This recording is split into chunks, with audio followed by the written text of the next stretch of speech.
This episode has epic landscapes, big emotions, and monsters, says Chris, smiling. I don't know what else you could want from television. It could have been slightly better. That's all this year is. You don't even have to watch it in order. That's all this year is. You don't even have to watch it in order. That's all this year is. You don't even have to watch it in order.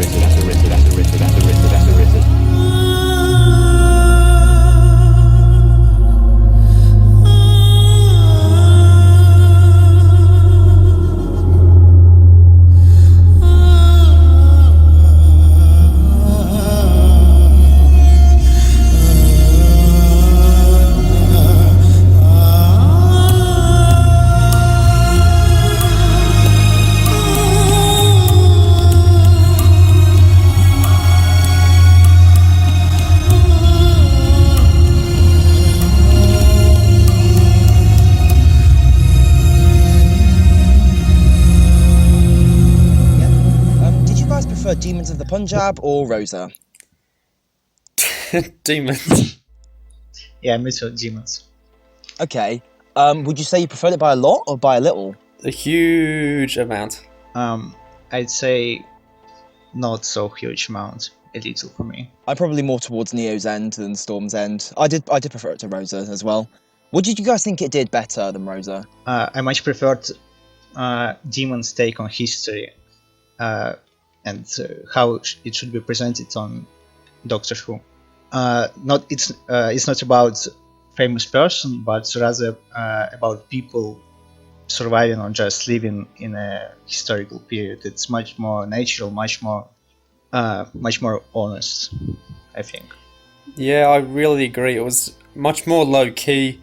I felt so much more interesting and grounded that it wasn't just like showing off a historical figure. It was just telling a story set in history. And I really liked as well that it didn't buy into the ideology of the villain like Rosa did. Like Manish was clearly going down the wrong path here. The Doctor wasn't implicitly endorsing him like she did with Krasko. Something else I thought was different is that while there's a similar kind of resolution with the Doctor just allowing history to go on and allowing something sort of quite bad to happen so that the future can be preserved, in this case they made a good point for why she had to do it. Because, to keep Yaz's timeline intact and all of that. They didn't really talk about that in Rosa, which I felt was missing slightly. So in this case, because they worked with the logic of time travel a lot more, I think it was all a bit more coherent. So I'm agree with you guys. I liked how it presented history and how it looked at the little people rather than kind of obsessed over the celebrity. So would this have been better as a pure historical or no? No, I've already been angry about seeing this point expressed elsewhere. The Jarians are so central to what the episode is doing with the problematic nature of assumptions and in trying to fit other people's stories into your contexts, and about remembrance and about paying witness to people. The Thajarians are such an important... They're not even a counterpoint. They're like a whole central thing for the episode to revolve its story around. I get that the Indian-Pakistan stuff is strong enough that you could have done an episode just about it, but I think the specific story Vinay was telling needed the Thajarians. Yeah, I agree. I have nothing to add, really.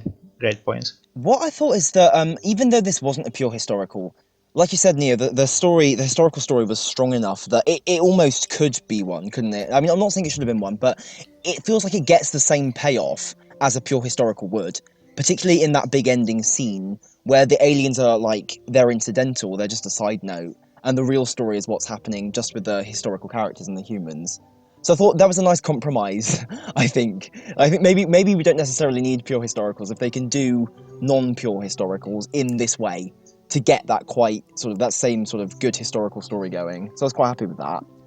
As I read the ep, at any rate, the whole point of what it was doing was exactly what you just said, that the aliens are sidelined in the third act, that at the end of the second act, we understand what kind of story is being told here and why we should let the story be told on its own terms.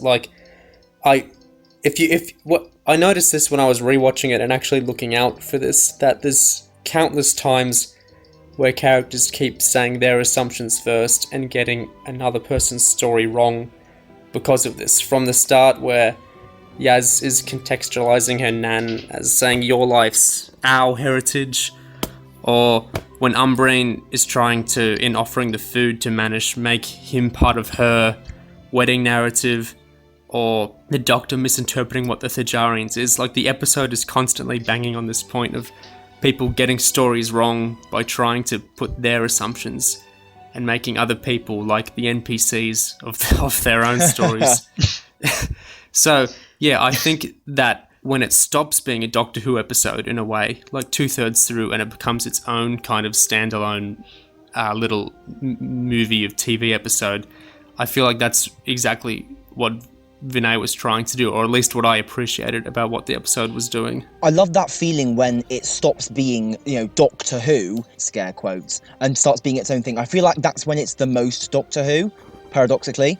When it's able to just do its own thing. I feel like that's when it's being the most true to sort of Doctor Who. I don't know if you agree with that. Yeah, I think the greatness of Doctor Who, I think most longtime fans would on some several levels say is change, or being able to host a lot of different kind of stories. So I think a Doctor Who episode being able to shake off being Doctor Who-y and tell its own new kind of story, there's nothing more Doctor Who than that. Yeah, I get what that means, even though it sounds contradictory. That's why it really shits me whenever the anon in the thread's like, oh, this episode wasn't Doctor Who. Like, of course it was fucking Doctor Who, don't be stupid. So, since Vinay, saved the Kino and everything, how is Vinay's approach different from Chibnall's, do you think? Because I thought the way he approached the main characters was quite different to how we've had it in the first 5 episodes. Like, for one thing, the way the Doctor's characterised, I noticed throughout this episode, the Doctor says one thing, but then gives in to her temptation, almost. So she's allowed to be a bit hypocritical because she's pursuing, her interests and her obligations. So she's like, we won't interfere, and then she just keeps interfering kind of more and more, and the companions kind of call her out on that. And then, So did you guys think, were there other differences you noticed with the main characters in this episode? Also, something else I spotted was that towards the end, the Doctor's like, okay, we have to leave now, but Yaz and Ryan and Graham kind of unite against her, and they're like, no, we're going to stay. Like, that's something that, that's nothing remotely like what we got in the past 5 episodes. I feel like Vinay has unlocked like another level of how to do the main 4 cast members than Chibnall has, and I thought that worked massively in the episode's favour. I will say, this is the only episode I really enjoyed Graham. I can't decide how much of that was Vinay doing his characterisation better, and how much it was that Graham's 2 big scenes were so central to the episode's themes. The one where he's emphasising mindfulness to Yaz and about taking moments as they come and not trying to contextualise things or push them into your understanding, which obviously is melding with everything about the Thajarians and the partition, and his scene about morality with Prem, where he's emphasising just being a good man, remaining good yourself, rather than trying to judge others the way Prem is criticising everyone around him for doing. So I'm not sure how much of that is born of Graham's character specifically that Vinay is nailing, and how much is just that these were the scenes where Vinay kind of crystallised the themes. But for those reasons, Graham worked for me, where he hasn't really worked for me in the past episodes, where he's felt so awkwardly moralising with Ryan. Maybe it was just that he wasn't moralising to Ryan, that it was to a different character, that it worked.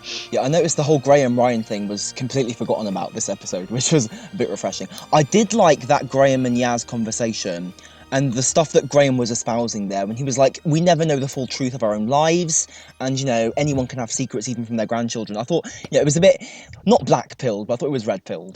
I enjoyed that. Do you think that his monologue about secret is foreshadowing? Maybe he has a secret which will be revealed in the final. Like, he still has a cancer and he will die or something. Oh, that's really interesting. I hadn't thought of it about Graham himself, because I guess he is a grandparent, like he was saying. He would have his own secrets. But if he talked about the cancer, does he have something even more secret than that? Maybe it's like in the last episode where that space lady said she had one disease, but then she actually had another disease. That Graham doesn't actually have cancer; he's got some other terrible disease. I did get the sense that he was making that comment about being a grandparent because something to do with himself. But I didn't think that it might be foreshadowing. So that's quite a good catch. I didn't think of that. Also, something else regarding that Graham and Yaz conversation. He says to Yaz during it, he starts doing that whole Patrick Troughton to Victoria thing about how, no one in the universe can do what we're doing. We're back in time. Isn't that amazing? And I thought that that read a little oddly, because as far as this point in the series, there hasn't been much of a sense of the companions being in awe at what they're doing and being amazed. I thought this was the first time that any of the scripts have really tried to emphasize that wonder. And I thought, considering on how many adventures they've had that we've skipped, that have been off screen, and the fact that they've already, been into the past earlier on in the series, I felt like it was a kind of a weird moment to do that. What did you guys think? Yeah. Okay, a little bit of that was in Rosa, that scene when Ryan is with Rosa Parks and Martin Luther King. I think that feeling you described happened before, but it wasn't as emphasized as in this episode. And like Ryan to Robertson as well. In episode 4. What was that again? When he was really wowed by... Oh, yeah. I guess you don't okay. need a time machine to have seen him, but still. But they didn't use a time machine at all in that episode, do they? Yes, so... Well, actually, they do when they come home, but that's it.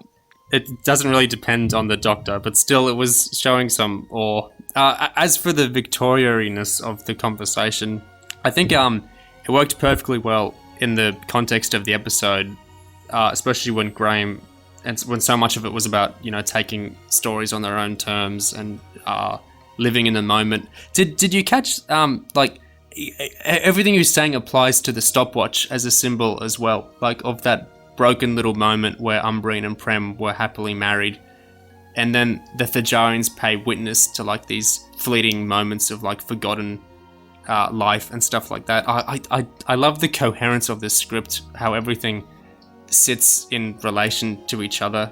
You know what I mean? I'm getting off track here, but it's just so not like the last 5 scripts, you know what I mean? Yeah. But yeah, in the context of this series, the awe hasn't been played as much, so I guess that was a bit weird. It's not this episode's fault that it's better, so I'm not going to hold that against it. Still on the vague area of characters, something that I noticed about that related to what I said about the Doctor before, I thought it reminded me a bit of Moffat's version of the Doctor. Because occasionally when Moffat wrote the Doctor, he'd have moments where he'd say one thing and then reveal, his inner hypocrisy on that. It was as early as The Beast Below. The Doctor's like, oh, I never get involved, then immediately gets involved. Or, 12 in Thin Ice is like, oh, we're going to be calm and reasonable, and then punches the guy in the face. So I thought Vinay doing that with 13 in this episode, kind of having her ardently say she's not going to interfere and then just completely going in on that. It seems to be kind of leaning a bit back towards Moffat's Doctor, in my opinion. Do you think that's a good thing or a bad thing? Yeah, I definitely see that. I think this episode was a lot more self-aware of 13's issues in that way, of being hypocritical. I can definitely see that. And of course her being judgmental is the linchpin to how the whole twist worked. So yeah, Vinay definitely seemed more self-aware about 13's character's flaws, which is interesting when we consider whatever the writer's room is or isn't, what he might have contributed to the conception of the character. I still suspect that Chibnall did minor rewrites on every script. That's what my impression of interviews and other stuff. Were there any lines in this episode you guys thought were definite Chibnall rewrites? Love is a form of hope. Gotta be. Yeah. Did you spot any other ones? Yeah, so that's the same speech as Love Abides, isn't it? The wedding speech? It's the wedding speech, yeah. Yeah, that one. Some of her other comments, I can't decide if it's just Vinay writing, who 13 is, or if it was Chibnall specifically. The biscuit one, the Einstein wedding one, the points one as well, since that was a direct reference to last week's episode. That's a good point. I did notice those things with 13's dialogue. Do you think the Doctor has to have at least one historical figure mentioned to make it? Is that like a rule that Chibnall That- instituted? To green light a script, you have to insert historical figure reference. It's like how the BBC say you need a monster every episode. Chibnall says you need a celebrity And hope, reference every episode. hope, the word hope in the script. Yeah. There's a hope quota for every episode. Well, it was quite impressive how they managed to work that into the wedding speech. Even that's about hope now.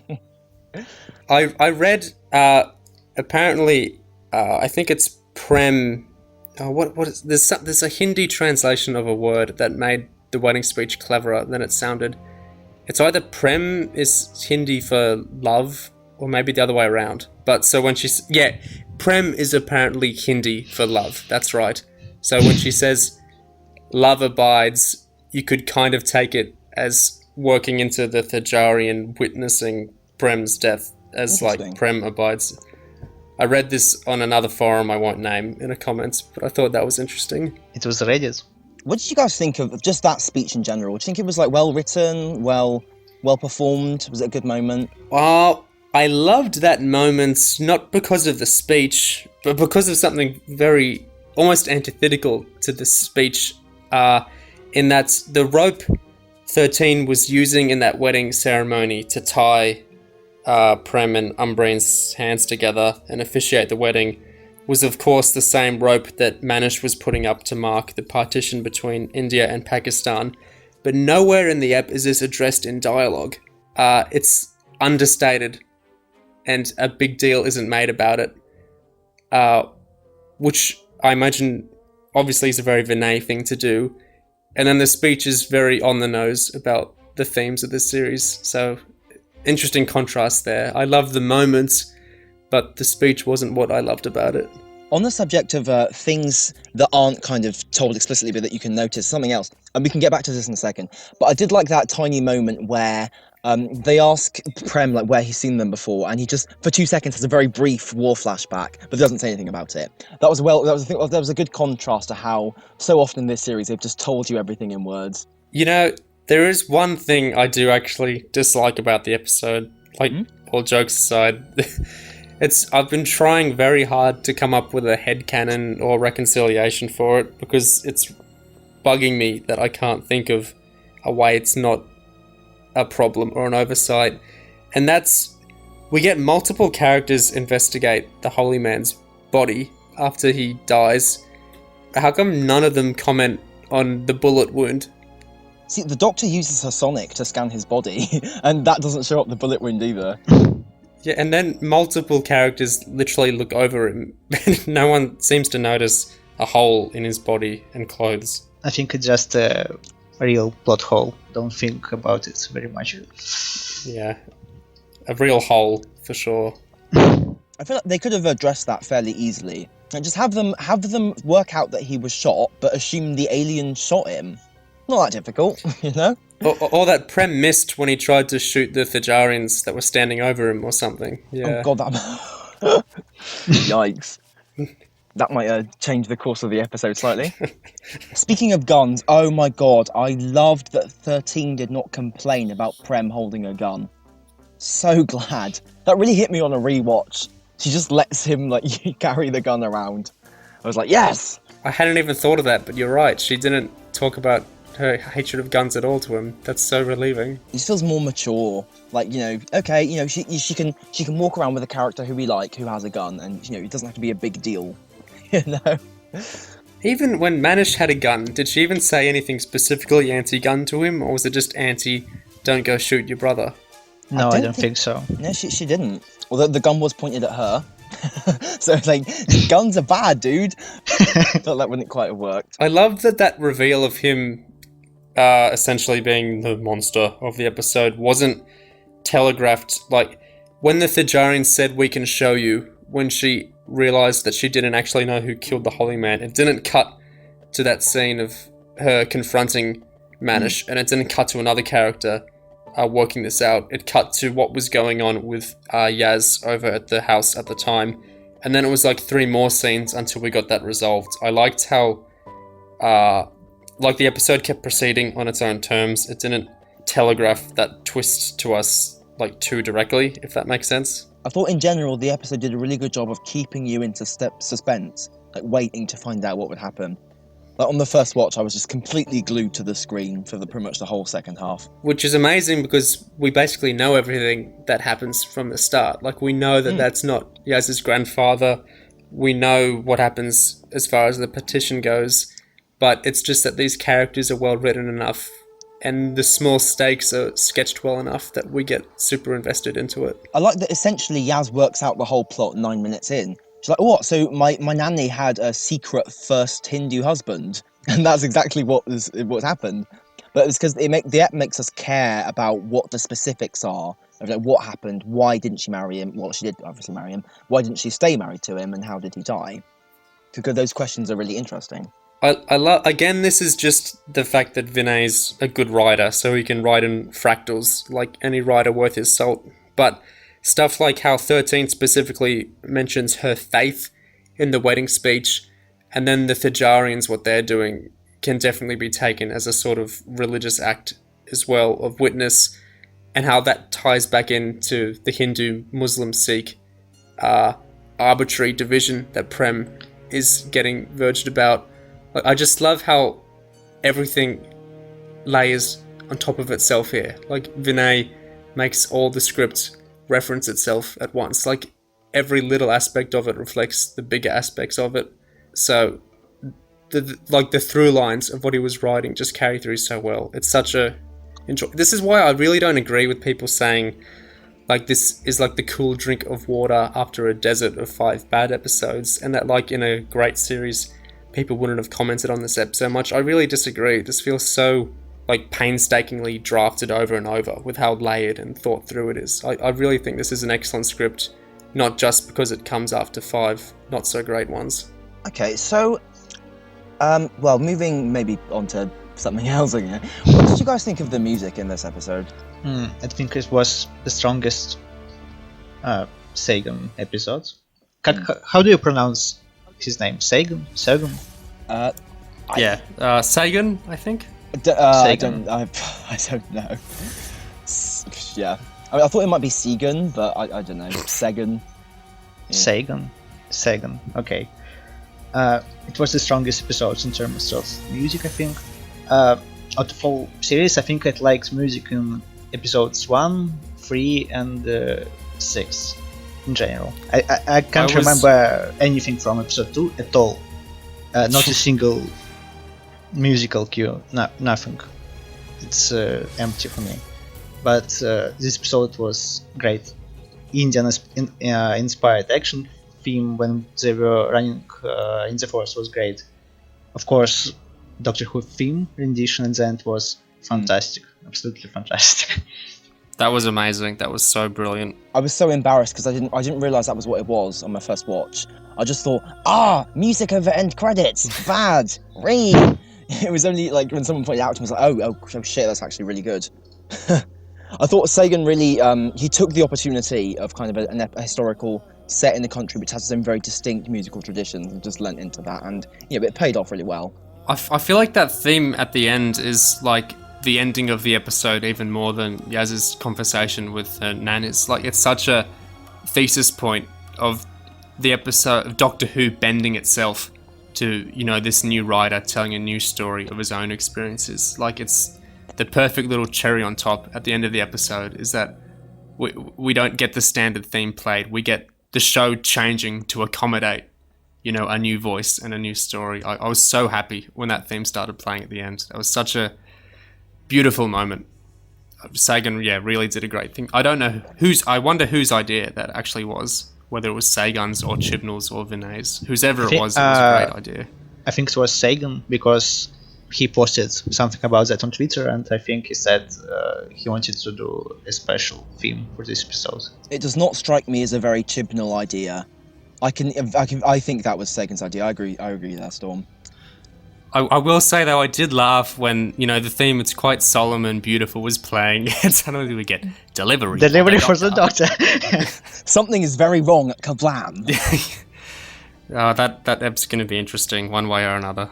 Speaking of connections with the pre-existing Doctor Who stuff, I really hate myself for this, but on the rewatch, when they're in the Thijarian ship and they show all the heads of all the dead people kind of floating into kind of the upper atmosphere, and all those kind of ghost heads are floating around, I just thought about dimensions in time with the severed Doctor heads. With the roundels. Oh, yeah. They're circling around. Model Hartnell head. I was like, oh, no, Isn't that weird that Thijarians only have human heads in their thing?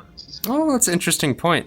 Maybe it's like a different archive. Like they put Prem's head in their human, network of heads. Maybe they've got a whole Silurian head network. I hadn't thought of that. I interpreted that end bit as the heads just specifically being the ones who are dying like right now where they are. In partition. In partition. Yeah, Good point, yes. That seemed to make more sense thematically and for the episode being a tribute. Yes, that makes sense. Can I ask a question? Yeah. What did you think of Thijarian's design in general? Oh, the design of the Thijarians? The visual design, yes. Visual I design. loved the Thijarian design. I liked how it looked properly demonic and kind of Eastern.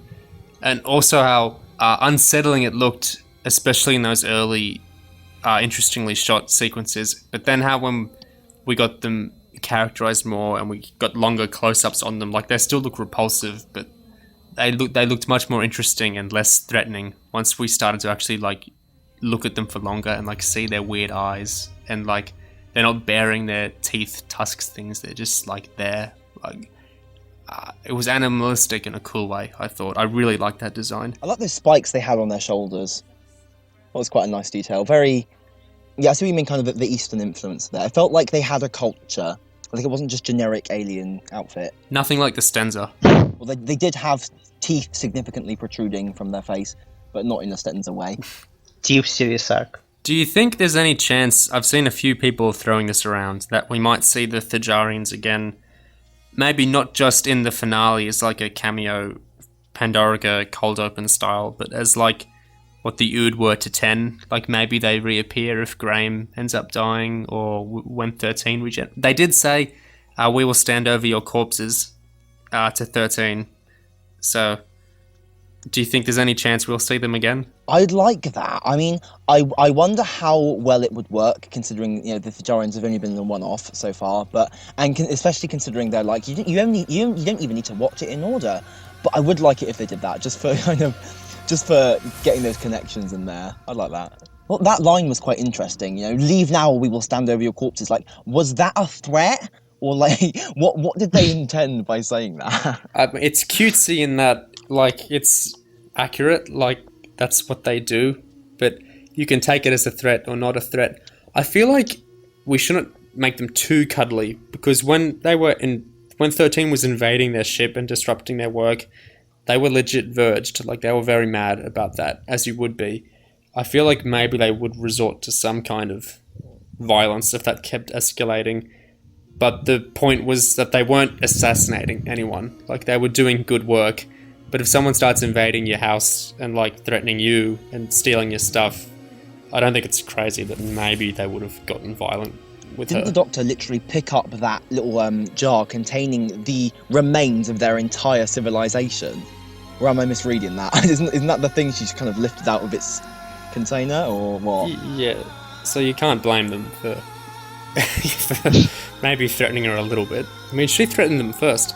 True. I do agree that I think the Thijarians might be the first, like, of the alien species who have appeared in Chibnall's run so far. I think the Thijarians might be the first one that kind of qualify to be on that Ood level, where you can kind of see yourself wanting them to come back and kind of play a recurring role. They seem to have been pretty well received from everywhere I've seen. I mean, they are one of those aliens that, like, oh, there's no threat because they weren't bad guys in the end. Oh, it wasn't scary enough. I'm not in line with that line of thinking. There's always a threat of that with these episodes. I saw a great Twitter thread, I forget who by, but saying that if Manish had peeled off his face and revealed himself to be an avatar of the Great Intelligence or something, people would have been saying, yes, this episode had a proper Doctor Who monster. On the topic of the Thijarians, What do you think of the parallels and connections between them and the testimony? Knowing Vinay, I feel like that was thought about since this guy read a new series adventure, for background on his episode. Like, obviously he's seen Twice Upon a Time, probably more than once. The similarities are definitely there, like, and also with the Tesselecta and the Shansheath and stuff like that, the idea of aliens being very involved the last moments in someone's life. But I feel like ideologically they're really different from testimony. Testimony is almost like a transactional thing. Like, they capture, they record, life, and they form avatars out of it that they use for their own ends, which largely seem good, if unsettling, but it's still like an organization running, something. Whereas the Thajarians are doing it purely selflessly, in a kind of religious sense. They're bearing witness to pay respect, and they even outright say to pay honor, to forgotten stories and those, the unmourned. So I feel like testimony's doing it for information and like for the greater good, whereas the Thajarians are just doing it to honor people, which I feel like is a really big difference. And the Tesselecta was doing it to torture people, which is obviously much worse than either. What do you think happens when all of them meet others at that special? Yeah, there's a great story to be told there. I noticed in Andrew Ellard's Twitter thread, he compared the Thajarians to the testimony in terms of them both having a digital afterlife, and I thought, hang on a minute, like the Thajarians don't actually have a digital afterlife, do they? Like those ghost things that float up, I interpreted those as just like representations, rather than them actually having his soul. Yeah, I think so. Yeah, they're like headstones.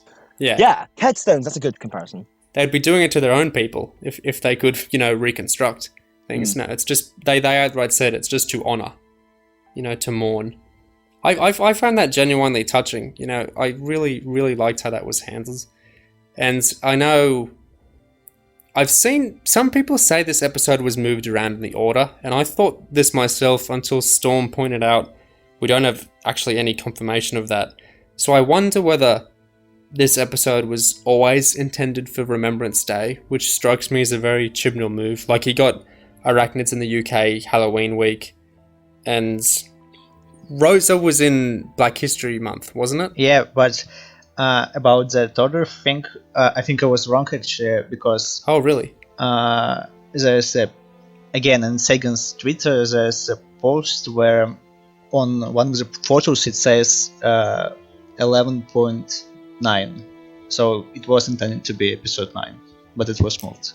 Oh, that's interesting. Well, I feel like it was definitely to capitalize on Remembrance Day. I'm sure it was for that reason. There was even a shot of poppies in the episode, and the themes obviously go so much with what Remembrance Day ideally is.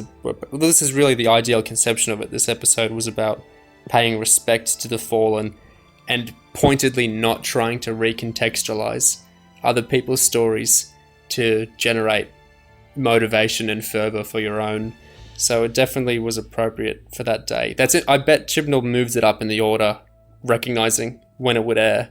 Yeah, that's quite interesting. I really liked that it was a version of Remembrance Day that completely was devoid of any of the sort of British patriotic jingoism you might associate with that. Like, it was, I really like that. Yeah, it really was the ideal of what these kind of days should be. Just remembering and respect and not using people's stories, just listening to them. Yeah, it was done so well. I'm just, this is a bit random. On this subject of the opening scene, flashback or no flashback? I think flashback. I completely thought flashback until someone in Thread pointed out I should look at the clothes, and the clothes were the same. Which, I mean, it's entirely possible Yaz has worn the same outfit more than once, but I'm not going to make that argument. See, what that makes me wonder is, what's the if it's not a flashback, what's the timeline going on with the companions and with the Doctor? Because I feel like this really throws it into question, because we've already been skipping so much of the adventures, and it's a question: are they actually living on the TARDIS, or are they going back and forth from the TARDIS? And I think that's interesting, that lack of clarity, regarding what the arrangement is, because Moffat put so much emphasis on that. The Ponds moving into their home and not living on the TARDIS full time, that was a huge shift. You know, Clara made a point of like, you know, pick me up every Wednesday, stuff like that. So the fact that we're kind of vague about it now, that seems quite interesting to me. I wonder if the Good Doctor or Molten Heart have addressed this, because yeah, the episodes are really wishy-washy about it. I had the impression that they actually leave on the TARDIS before this episode. Wasn't it the whole point that they want to escape their lives for good? Yeah, that's like the ending of episode 4 was literally about that. I'm so confused. Yeah. It was 2 episodes ago that they said that they don't want to return to their ordinary lives and they want time and stuff. You know what it might be? If this ep was moved in the order, we might get an explanation like next week or the week after of them like going back sometimes. And this ep being moved around meant we hadn't got that explanation yet. That makes sense. I remember when Moffat last moved around an episode really obviously, it was the Curse of the Black Spot from the second half of Series 6 to the first half. And Night Terrors in and the Night Terrors, reverse. yeah, because he had to mess around with the little arc moment of Kavarian coming through, like the fake window for Ganger Amy's bar perspective, since that wouldn't have happened in the second half of Series 6. But there's nothing like that in Series 11. There's, you know, no little Stenza reveal. There's no Stenza screaming in a TV screen in the background, Series 4 style, to remove. I remember in Night Terrors, the Doctor's like, in the flesh, which would have been foreshadowing that Amy was a flesh ganger, of course. But of course, since that episode got moved to after that twist, it just is completely meaningless. It's kind of the sort of the pros and the cons of moving away from that arc-based approach. You don't get weird little errors like that, at least. It just struck me, speaking of Night Terrors, that how Gatiss originally wanted to write a sequel to Sleep No More for Series 10 before... when he knew it would be his last episode, wanting to do Ice Warriors on Mars. If one of the hooks Chibnall had used to try to get him back was saying, mate, you can make your Sleep No More sequel in Series 11. That would have been hype. Can you imagine how that would have gone? Something I thought about a few minutes ago and then forgot and was like agonising trying to remember so I could bring it up. We were talking about how the Thajarians lost their home world, and it just struck me that if this was the RTD era, the explanation for it would have been the Time War, wouldn't it? It's that exact kind of setup. You know, we've changed because we've lost our home in the Time War. That's been used so many times in New Who. So it's kind of that again, just without the Time War as a pretext for it. That's kind of interesting. It just stands there now instead of Time War. Speaking of rituals of the Stenza, how do you guys feel about the title of the finale being the Battle of Ranskor Kolos? I know this is totally off topic, but we've just found it out. I need to know how you guys feel about that. It's fucking terrible. So bad. How do you pronounce it? How do you guys pronounce it? Is it Ranskor Kolos or Ranskur or You can't even pronounce it. It's fascinating. You don't even have to say it in order. Ranskun of Kolos, I think. Maybe it's not even English. Yeah, it could be an entirely different tongue. Okay, moving back to Demons of the Punjab. Something really interesting that I thought that Andrew Ellar said about the episode is that it's, unlike Rosa, it's more likely to send kids off to Google than to make them feel like they've already been told it all and they don't need to Google it. I'm sure I was one among very many that went to the Wikipedia page for the partition as soon as the episode ended. Like, I'm sure a huge amount of people did that. I thought that comment he made was really on point because there's very little kind of wiki reading out in Demons. I mean, there are a few moments where one of the Indian characters is like, oh, well, you know, now the British are doing this to the country. But there's never a point where the characters just recap the historical situation. Yeah, the closest it comes is 13, like, rushing out context quickly to Yaz, but that, like, makes sense in the episode, because Yaz doesn't know that's where they are. 13, like, stumbles over herself just for 2 sentences, like saying, partition 1947, you know, blah, blah, blah. Millions get displaced. It feels natural because she's rushing to explain a situation the companions have no idea they're in. Whereas in Rosa, they all knew who Rosa Parks was. Ryan was just a bit fuzzy exactly on what she did. and then we got the Wikipedia recap of Yaz because she did a book report or whatever. Like it's a very different setup. When one definitely feels a lot more natural. Yeah, there's a massive difference between the characters kind of coming together in a cafe to recap what they know about, Rosa Parks so they can interfere, and the Doctor just panicking, telling me over 1 million people are about to die, and just telling the people the situation that maybe they don't know that much about. And also, it's the inevitable consequence of doing a story that's about living in history with, the little people, as opposed to a story about visiting a historical event and being kind of fascinated with the specifics of that's super well documented. It just, inherently, it's more open-ended this way, and it has more little rabbit holes that makes you want to... You don't get the whole story, but you get something that suggests the bigger story. And I really like that. I kind of resent this series being described as Hartnell-esque for a lot of reasons, but I think the way this so avoided both the New Who historical theme park approach and also the classic Who, Hartnell and Troughton Who approach of like zeroing in on famous Western periods of history. To and again, they had celebrity figures as well, Marco Polo and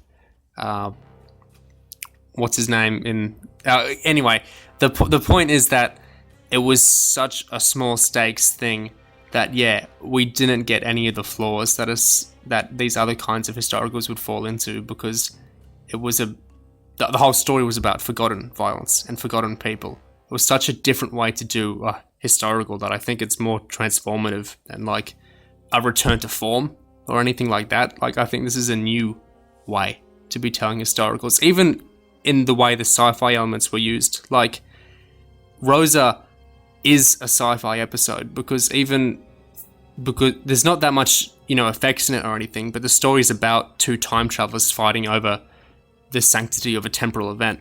It's about Krasko and the Doctor fighting to make sure the timeline stays. Whereas this story is about, a brother versus a brother and a woman and a man trying to get married. Like the sci-fi elements are there, but they just connect to the themes of the episode, about witnessing and about assumptions and stuff like that. So I don't feel like you can slot this in a historical or pure historical, because what it's doing isn't really what those categories were made for. Yeah, I see what you mean there.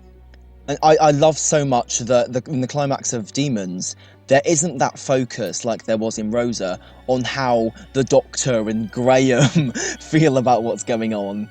Like, we see how they react and we see how they feel, but they aren't as prioritised as they were in Rosa. Like, Rosa's so much about, the main characters having to witness this and, oh god, isn't this awful that they have to sit on this bus? Whereas in Demons, like, the main story takes precedence. And maybe Yaz's reaction in particular is super important because it's kind of her history, and that's great. But they don't overemphasize it. The Thajarians basically tell them to fuck off at the end. When Prem is right about to die. Like this is, and it's not because this is a temporally sacred event or anything. It's because this is the guy dying.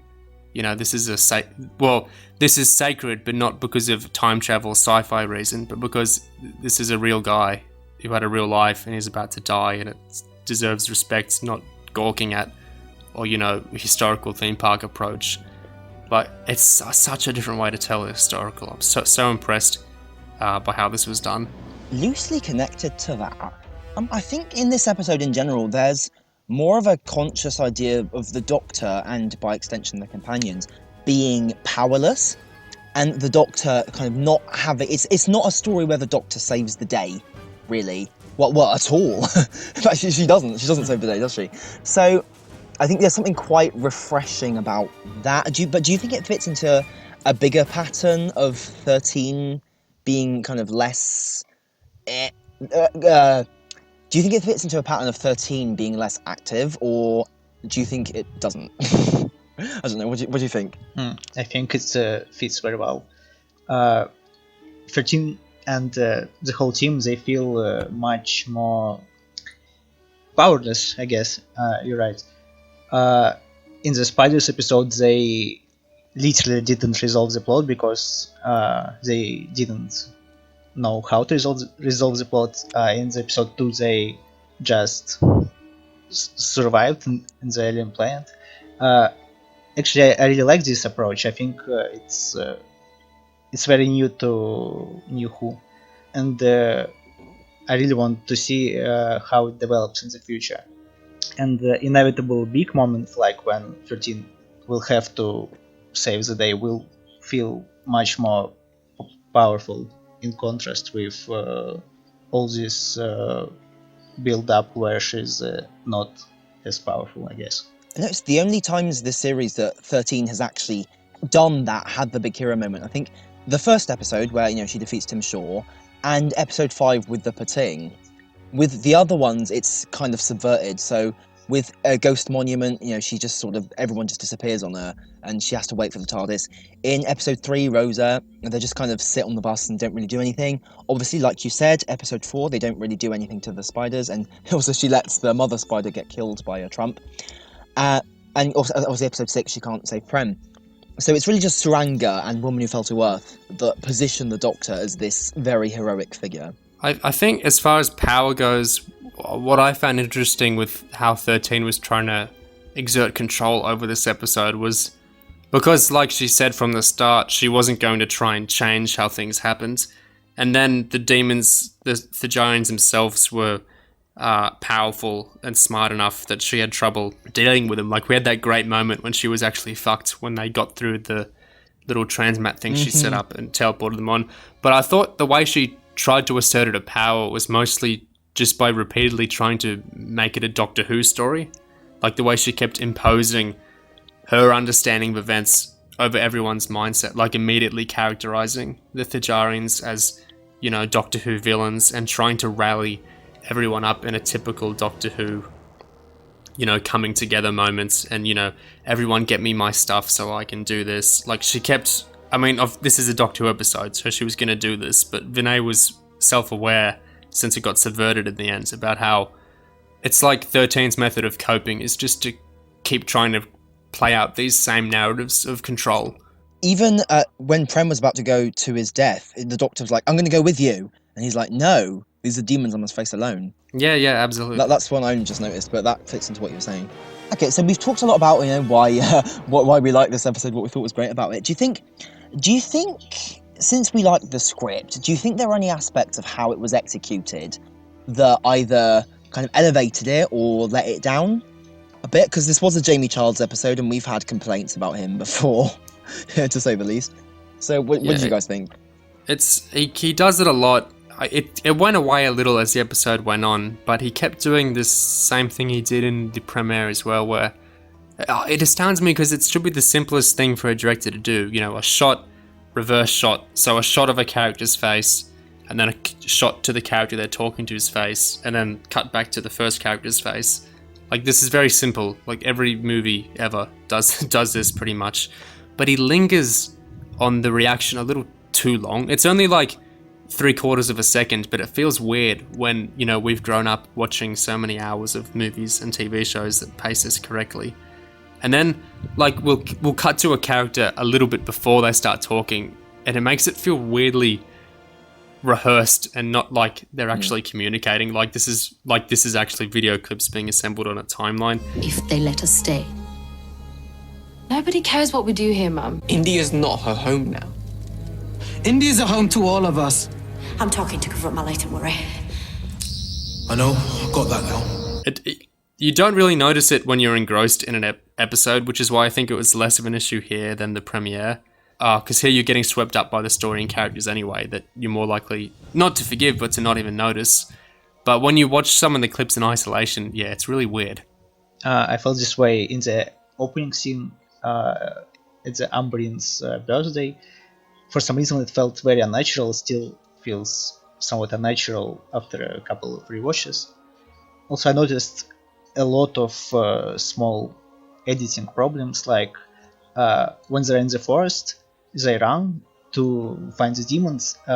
13 says tread softly, and in one shot she has pretty straight hair, her usual hair, and literally one shot later her hair is suddenly much more curly than it was 1 second ago. It was very obvious and it felt very amateurish, I think. You can see the camera in one shot as well. In the forest, I think it was. Speaking of the hair thing, I noticed at one point during that forest scene it was briefly raining, and I wondered if maybe if it rained on, like, while they were shooting, and that got Jodie's hair wet, causing it to go curly, and they couldn't, like, kind of shoot around it or anything like that. So in the edit, there are some bits where her hair's wet and it's curly as a result, and then some bits where it's dry. I feel like that's what happened there. They didn't come up with a good solution. What about the acting of the guests? Because that's a thing that's often important in various episodes. I noticed that there are some conflicting opinions on that. Neo, I know you really like Shane Zaza's performance as Prem, right? Yeah, I've only seen Jack Graham on Twitter agree with me. I really, really, really liked... This was like when I first watched Kill the Moon, and I thought, well, I still think this was an absolute masterpiece and one of the best episodes of the show I'd seen. And I logged off after I thought about it for a while, and I talked about it with someone online. Then I went and I read a review of it on a site that was like giving it an A+ as well, and I was like, yeah, man, it's great to have a new classic of Doctor Who. And then I went on to Who, and I felt like I'd crossed into some parallel reality. Like I didn't understand what was happening and why people were thinking this way, because it was so alien to my experience of the episode. Obviously, this was much smaller scale, but I felt like I had that with... What's his name? Shane Zaza, is it? Yeah. Well, I don't know how it's pronounced, but it's just Z-A-Z-A, so...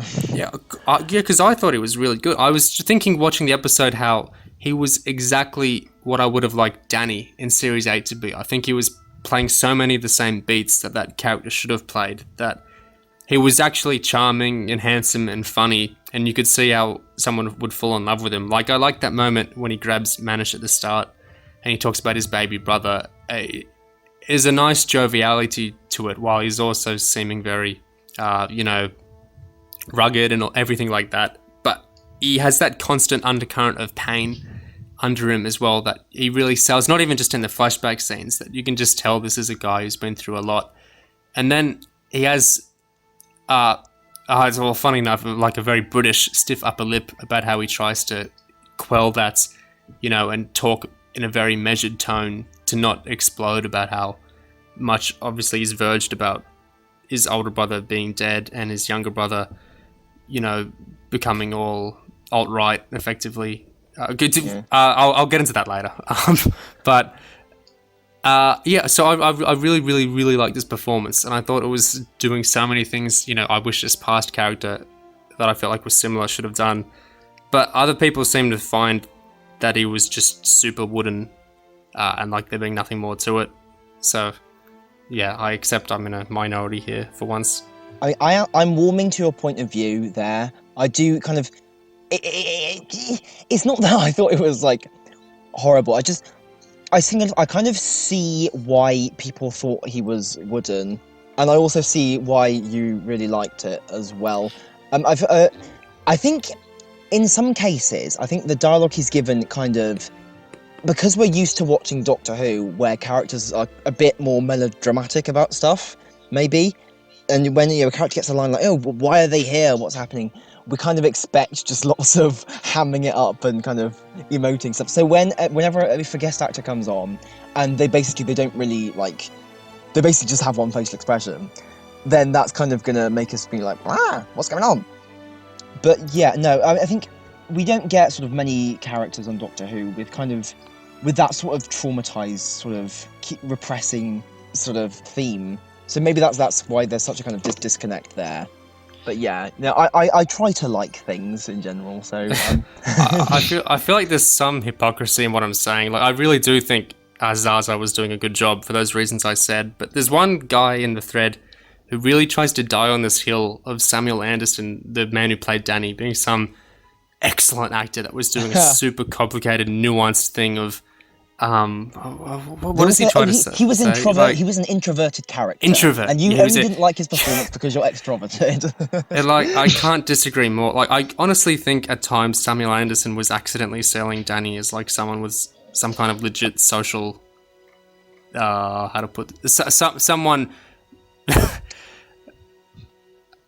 I think his acting was so poor at some times. He was selling an extremely different man and character than Moffat was writing. Let's say that. whereas Zaza seemed to be embodying what the script was demanding of that character very much. Like it says, I don't think Samuel Anderson was doing some masterclass, Joaquin Phoenix level portrayal of an introvert. This was no Ryan Gosling, in Drive or Blade Runner or anything. Like this was a guy sniveling and stumbling out lines super awkwardly and having no chemistry with Jenna. But did you think Zaza had chemistry with Umbrine's actress? The young Umbrine, not the old Umbrine? Thinking about it, there weren't that many scenes of them sort of being lovey with each other, or seems to like kind of demonstrate chemistry. Because like during the wedding, they basically just kind of stand there and hold hands. But I thought it was alright on that front. I wasn't super hot on the actress who played young Umbrine either, to be honest. I thought some of her was a bit. I mean, that might have been just the direction and editing again, making her seem a bit stiffer than she really was. Out of 3 side characters, I liked that actor who played Panish the most, actually. I don't remember the name. It was Hamza J. Toa, I think. Manish? Yes. Oh, right, yeah. Yeah, he was good. I liked him. I agree about Umbrine's actress. She felt the most unnecessarily comedic in times. I don't know how to put it. She was just on slightly another level with the other two. Speaking of Manish, I want to go back to how I joked that he was alt-right earlier. Yeah, please do. So, I mean, he had a line where he said, the maps were leaked weeks ago. I got one from my sources, which kind of cracked me up on a second watch, making me think of, the spoiler hounds on Twitter and the kind of things they say and how they put them. The maps were leaked weeks ago. I got one from my sources. Does no one else see the comedy in this line? No. Well, I mean, okay. Now you bring that up, it makes me think of like QAnon supporters on Twitter, and like, my sources suggest that Obama will be put in Guantanamo on Sunday, that sort of thing. So it might be like that. He says everyone's waiting for the announcement, but I've got advanced information as well. But that's not the line I really want to key onto. It's when his brother is describing how he's changed. He says, "You'll have to forgive him. He spends too much time reading pamphlets and listening to angry men on the radio." Yeah. If this was a Chibnall script, Yaz would have said, "Oh, like those Americans with Alex Jones," and Ryan would have said, "Oh, like Paul Joseph Watson on YouTube," or whatever.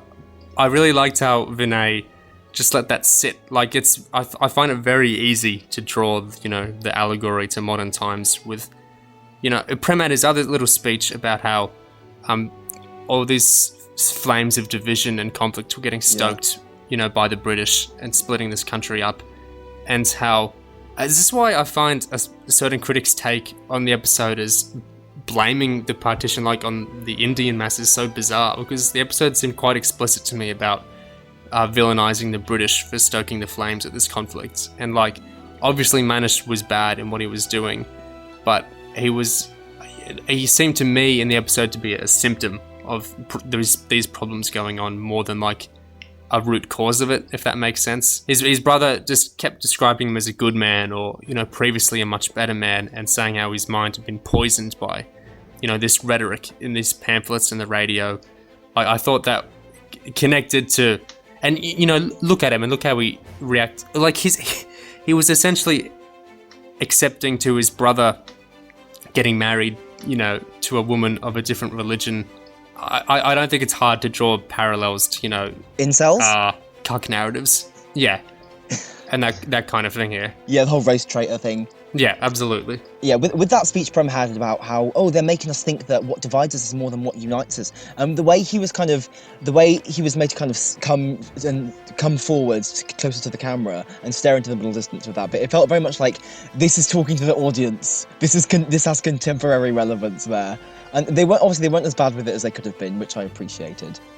But that connection to kind of contemporary, sort of fascism, stuff like that. I found that moment quite sad, in that how much a consequence of, the dramatic irony of this being a historical was. Like, we can pull what he's saying to modern times, but just taking it in the context of him himself saying that, it's so sad because he's recognizing what's going wrong and it goes wrong. Like, nothing you're saying gets fixed. Like, that happens for a very long time. And even to this day, India and Pakistan, conflict and divisions still has roots in the partition. To see a character being swallowed up by history in that way is very sad. And it's why I found the Thijarians so affecting, when it's not that they're changing anything, but just bearing witness to all these, so many forgotten people in this conflict. Yeah, it's a sad... I can see how it's kind of mawkish in getting paralleled with modern times. Although, again, Vinay didn't push that explicitly at all, even though you can read it into there. But yeah, it was such a sad episode in so many ways. Whereas earlier episodes that Chibnall's done feel like they're weaponizing that sadness to give us messages of hope and, parallel this with something going on now. This episode mostly felt content just to say this is a sad story. Yeah, I don't know which critic review you were referring to earlier. I think there's possibly a slight kind of hedge to be made there, which is that the episode doesn't do much to acknowledge the British's divide and rule strategy, which they employed. Because I think to a certain extent, the whole kind of conflicts that kind of led to the violence were somewhat stoked by the British in the first place, kind of separating the Hindus from the Muslims as a way of securing more power over all of them. But yeah, you can't expect Doctor Who to get everything in. So I think it would be a bit churlish to hold the episode up on that account. The one thing I will hold it up on, although some of this might be Jodie's delivery, the Mountbatten line. Oh yeah. What did you think about it? Again, this might be Jodie misdelivering the line a bit, but it came across too, chummy reference to a celebrity. Like, next time I see Mountbatten, I'll pass on your thoughts. Like, that doesn't feel to me like the Doctor dismissing him as much as, the Doctor name-dropping that she knows him to me, which felt really off. To the extent that I think it was a mistake in the delivery. I mean, I think the phrasing of the line, I'll make a note of your thoughts and pass it on, even something about that seems slightly patronising, I think, considering this guy is talking about, a great violence that's been done to him and his people. I'll make a note of your thoughts, I'll pass it on. I think no matter how you deliver that line, I think you're going to be slightly in that trap there. So I'm not sure how much I blame Jodie for that one. Speaking of Jodie deliveries, did you guys like the time lime? Your whole timeline could be erased. It reminds me... this is a true Doctor moment. It harkens back to when McGann said we've got to get back to the TARDIS. Actually, I didn't even notice her mispronouncing timeline before until someone pointed it out. I mean, I didn't hear it either. It's just someone pointed out in the thread. And, nothing wrong with, Doctor kind of mixing up there. I mean, Hartnell pioneered it. We've gone back to that tradition, so nothing wrong with that. I feel like Smith did it more than once as well. Possibly. Speaking of, slightly relevant to what we were talking about a minute ago, Rosa kind of made a point of ending happily, even though, the story it was telling was sad. And, Rosa kind of about creating a narrative of historical progress, whereas in the case of Demons, the progress almost isn't happening. It's not happening as desired. There's a point of, they don't try to make it nice in any way. Well, yeah, the app doesn't touch on modern India or modern Pakistan at all, which I really liked. It's because it's all small scale. It's kept to Yaz's fam. Well, it's just kept to Umbreen really, and Yaz reacting to it. It's not even like the intergenerational tale. Like, we never actually see Yaz's real grandfather or anything. Yeah, it would have been so out of place to have a little 13 saying, well, for the next 40 years, India and Pakistan, blah blah blah.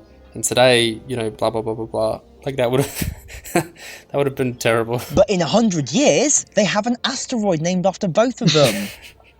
I thought that last conversation between Yaz and the older Umbreen, where Yaz asks her, are you happy with your life? And, Umbreen's like, yes.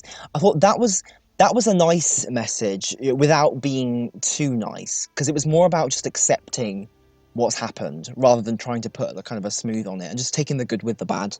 My big utopia moment from that was when Umbreen kind of offers to tell the story and Yaz said no. That's when the whole episode snapped into focus to me, and I tacked on to what I think Vinay was telling with the story. I thought that was such a cool move. Any other writer would have had, Umbreen say, well, Yaz say yes, tell me, and do a knowing smile, and Umbreen start telling the story and end the episode there. But here, Yaz had learnt from everything that it went on to, respect people's claim over their own stories. And not try and extract them from people and not try and get the story you expect or want, but to respect, the storytellers mindfully sharing the stories when they want to.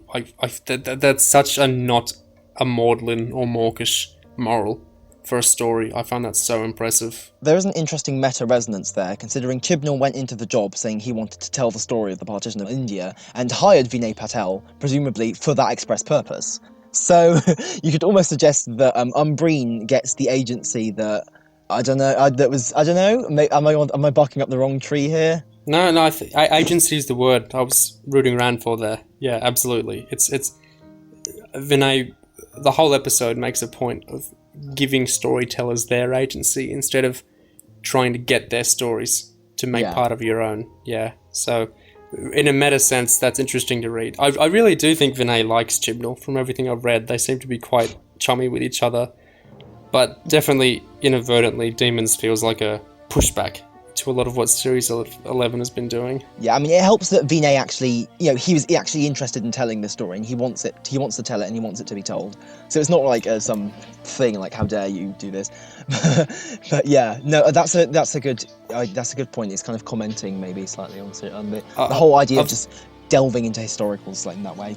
I've got to ask, now that I think of it, so this was the first script of a new writer in New Who.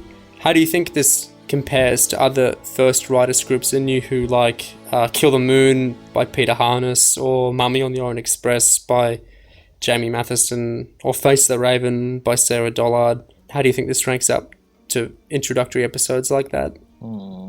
That's kind of a tough one. I think, to take Matheson's debut as an example, I think Matheson displayed more of an intuition of doing Doctor Who, like sort of the way we kind of expect it to be done. Whereas I feel bad saying necessarily that I prefer one or the other, because their virtues are so different. Like, I don't know. Like, okay, tell me your opinion, then I'll feel less bad about mine. I definitely like this more than Face the Raven. Although that's a super impressive introductory episode. Like, that's insane. Can you imagine any other writer pulling off a companion death for their first episode? Oh my God. And that's not ghostwritten by Moff, those last 10 minutes. Like, they're both quite adamant about that. There's a one or two lines which I'm sure were either her trying to be Moff or Moff writing, but like, that's genuinely not like a co-written Moff episode. That's a fresh writer. So it's very impressive, but it has its flaws, and I don't like it as much as Demons. Mummy is really good, but it's so tied into the skeleton Moffat had built of Series 8 that I can't credit everything that works in it to Matheson, even if he did write every word of it himself, if you know what I mean. Yeah. Like, that really depends on Kill the Moon to work as it's working. Obviously, I like Kill the Moon much better than Demons, but yeah, I like Demons more than Mummy and Raven quite comfortably. I hope other Series 11 new writers will follow this path of doing something new, something that is important to them, and not just Doctor Who. Also, next episode seems very McCoy, very traditional. But I hope Witchfinders and what was It Takes You Away. Yeah, I hope it's as far from traditional Doctor Who as possible. I really hope. Episode 9 looks amazing. I'm really excited for that one. Yeah. Are you not excited for the next one? No, I hate Pete. Fuck Pete. I'm going to depart from the crowd here. I'm still excited for Kablam. What if it didn't happen? That tweet didn't happen? Would you be excited for Kablam? If that's what yeah, it looks good, but like, it looks like such a McCoy run around that I can't really get excited for it. Like, I'm sure I'll enjoy it, but like, it's like when you have a really different episode like Demons or like Kill the Moon, whatever comes next is gonna feel like a come down, even if it's done really, really well. This might be the Mummy to Kill the Moon, though. This might be a super well done, fairly traditional episode, in which case I'll enjoy it a lot, sure, but extremely skeptical of this Pete fellow now. I think this episode will satisfy all the people who say that Series 11 is not Doctor Who anymore. Oh yeah, for sure. I totally agree. But is that a good thing? Yeah, I'm going to be very interested by how much more praise I think this episode, which looks to be very Series 24-ish, very trad, is going to get in comparison to Demons. I'm sure that's only going to have anything to do with... I expect it to have the highest praise, actually, because it will be just refreshing for people who wanted to some casual capitalism message and overthrowing governments and stuff like that. People will be satisfied either way. I think the most we can kind of hope for is that each of the new writers has as distinct of their own voice as Vinay did.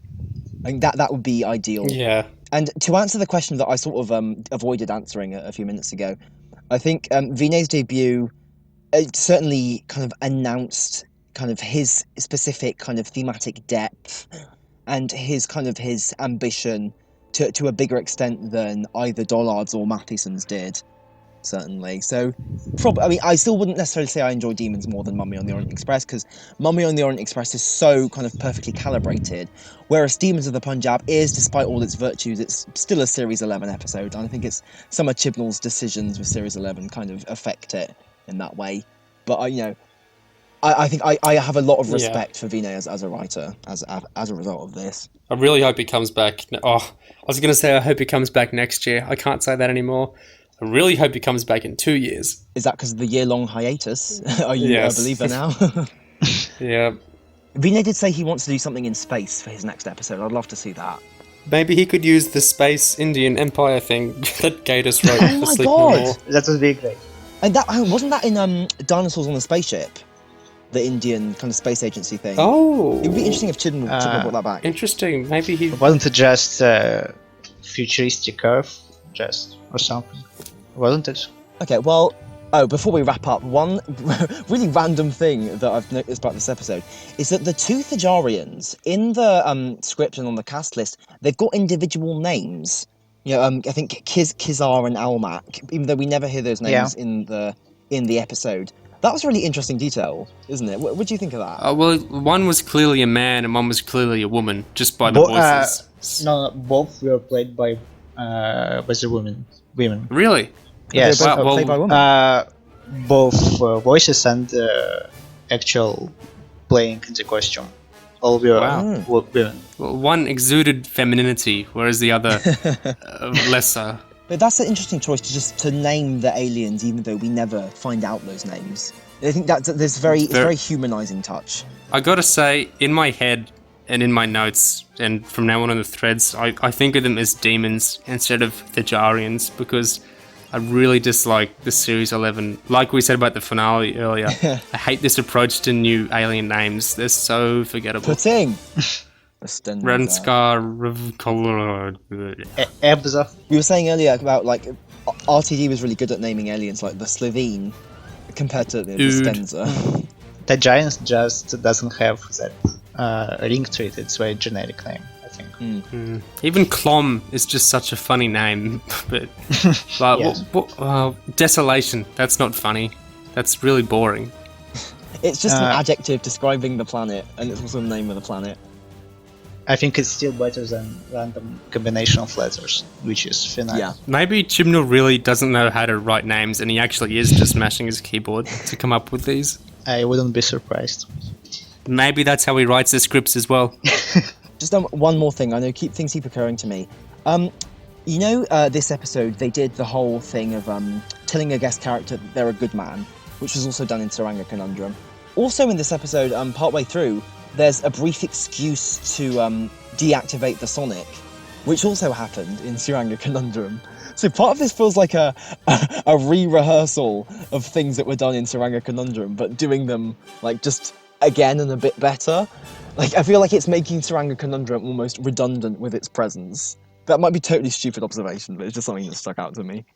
Yeah, that is weird. When Classic Who disabled the Sonic, it stuck, for a long time. Yeah. Not half an episode twice in a row. Can you imagine New Who like properly disabling the sonic and psychic paper for like how long did Classic do it? It was quite a while. Actually, I don't even remember when they brought it back. No, I have no idea. Did he? McCoy had it in the TV movie. Did he have it in his seasons? I'm struggling to think of a case of McCoy using it in his TV stories. It might have been disabled from the Visitation onwards. And Neil So is going to be verging so much if we're wrong. Well, nothing new there. Talking about psychic paper, it was used with very long breaks actually, almost once per series, maybe once per 2 series, wasn't it? I swear the psychic paper could have cut at least an episode out of every Classic Who serial. Yeah, true. Speaking of just franchise staples, you guys saw in the TARDIS in this episode, we saw parts of it moving that we have perhaps not quite seen before. How do you guys think that the TARDIS interior is faring so far in the series? Could you see the bits where the top of those pillars were just kind of going up and down? Are those CGI or did they actually move? I think the TARDIS set is a really different thing in this era than it was in most past New Who eras. Like, that was the main set, back in RTD and Moff's Who. Whereas here, most of the episodes and most of the relationship stuff doesn't happen in the TARDIS. It happens on the actual locations or back in Sheffield. So I've kind of resigned myself to being less verged about the design because it's not as big of a deal. Like, if Capaldi's TARDIS was terrible, that would have been a real problem. Like 10% of Keel's scenes, I swear, were in the TARDIS. But here it's so little that I try to ignore what the TARDIS looks like. I try to go full visual Big Finish and close my eyes in those scenes. But I think Storm is more fond of it than I am. The TARDIS as a whole, as a design? What do you mean? Yeah, the design of the TARDIS. The interior. I don't think it's very bad, but it's significantly worse than other TARDIS designs I like. Also, did you notice that Demons was the first episode when 13th did stuff around the console, like pressing buttons and levers and stuff? It was literally the first scene in this series. Yeah. It reminded me of Smith used to do that a lot in the TARDIS, just be fiddling and sparking around with it.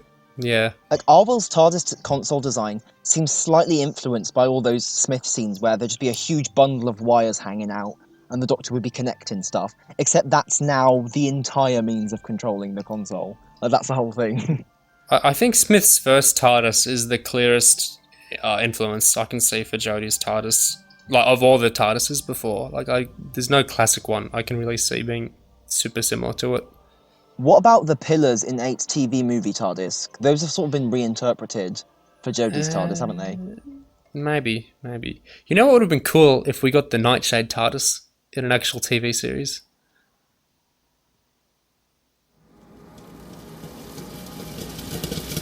I don't know what the Nightshade TARDIS looks like, so I can't comment. Okay. Well, I guess the Chibnall isn't courting an audience that has read Mark Gatiss' V&As anymore, so he's brought this on himself. Speaking of the use of the TARDIS in the episode, there was just one moment in this episode, right near the end, after all the kind of headstones for the dead people are floating around in the Thajarian ship. We do a fade, which is sort of a matched fade from their ship to the TARDIS, to the view of the TARDIS console from above. And that was maybe like the one point in this episode where I kind of was like, because you're going from this really beautiful, meaningful image straight into something. It's like straight into that TARDIS design, and it's kind of like, can it really live up to what we've just come from? It's one of those cases where I kind of wish they would commit to de-emphasizing the TARDIS as much as they are most of the time. Yeah, this is just me whining again. It's going to be interesting, especially with the gap year. I think it's quite likely now that Talalay will do a Series 12 episode. Please. Seeing her handle the way around this TARDIS is going to be really interesting, I think, because it's so not the type of set she loved working on. in Capaldi Who, so I'm really interested what different ways she'll try to film it. I genuinely wonder if they'll edit bits of it. Like Matt's first TARDIS, that went through quite a few changes over 5, 6, and 7. They replaced bits, they added chairs, they changed the wall, and they're trying to kind of make it work better. And I wonder if something similar might happen with 13s, because it seems really difficult to shoot on. And they're gonna. I feel like they might want to just tweak it a bit. Yeah. Will they have the money? That is a good question. Okay. Well, we've been going for a while, so just as a wrapping up thing, how would you guys rate the episode from 1 to 10? 9. What about you, Neo? That's really difficult. I guess an 8. Yeah, I was after watching it. Immediately after watching it, my feeling was maybe like 7, 7.5. But I'm based on what kind of you guys have said. I'm kind of, and also a rewatch. I'm leaning closer to 8 now because I do think it is like my first watch. I was like, it's got problems. I can't believe you're rating an episode lower than me. I'm gobsmacked here. I mean, well, that's the thing, isn't it? With the episodes that you've hated, I've been more generous to, and this episode that you love the most, I'm less generous to. It's just the cycle of life, But yeah, no, I definitely warmed on it. Good app, very good app. Delivery for the Doctor? Something is very wrong. Let's careful. I was very passionate. I was very passionate. I was very passionate. I was very passionate about it. I was very passionate. I was very passionate. I was very passionate. I was very passionate about it. I was very passionate. I was very passionate. I was very passionate. I was very passionate about it. I was very passionate. I was very passionate. I was very passionate. I was very passionate about it. I was very passionate about it not being about the politicians or people doing the dividing, but what it's like to be someone affected by those decisions. I was very passionate. I was very passionate. I was very passionate. I was very passionate about it. I was very passionate. I was very passionate. I was very passionate. I was very passionate about it.